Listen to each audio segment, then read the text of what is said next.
দর্শক, আজকে আমি একটি বিষয় নিয়ে আপনাদের সামনে এসেছি। আসলে গত কয়েকদিন যাবৎ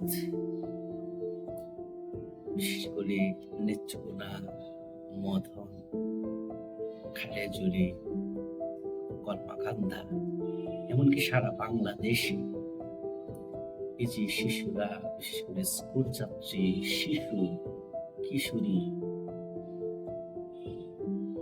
অপহরণ হচ্ছে, ধর্ষণ হচ্ছে, আবার নিপীড়নের শিকার হচ্ছে। গত বৃহস্পতিবারের একটি ঘটনা কলকাতা উপজেলায়। একটি স্কুল ছাত্রী, সে স্কুলে যাচ্ছিল। এ সময় এক বখাটে রাস্তায় পেয়ে মেয়েটিকে জাপটিয়ে ধরে, এমনকি তার স্পর্শকাতর স্থানে স্পর্শ করে। এ সময় তারই এক বন্ধু এর ভিডিও ধারণ করে।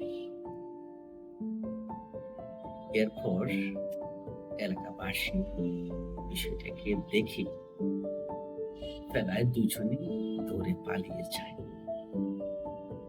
তবে একটি মজার বিষয় হলো, এই অসহায় বাবা তাদের বাড়িতে যায় নালিশ নিয়ে। এরপর ঘটনা হলো, তাকে উল্টো শাসিয়ে দিল ছেলেটির বাবা। এদিকে এ ঘটনার পর এলাকাবাসী বখাটের পরিবারের বাড়িঘর ভাঙচুর শুরু করলে পুলিশ নিয়ন্ত্রণে আনে। এরপর সেখানকার ওসি এলাকাবাসীকে প্রতিশ্রুতি দেয়, যে কোনো মূল্যে হোক বখাটের বাবাকে গ্রেপ্তার করা হবে। তাৎক্ষণিক মেয়েটির বাবা অভিযোগ দায়ের করে।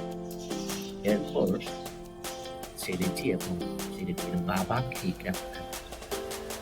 আসলে এই যে ঘটনা, এই ঘটনাগুলা থেকে আমরা কবে বের হয়ে আসবো, কবে স্ত্রীরা, কবে মেয়েরা এটা থেকে বেরিয়ে আসে,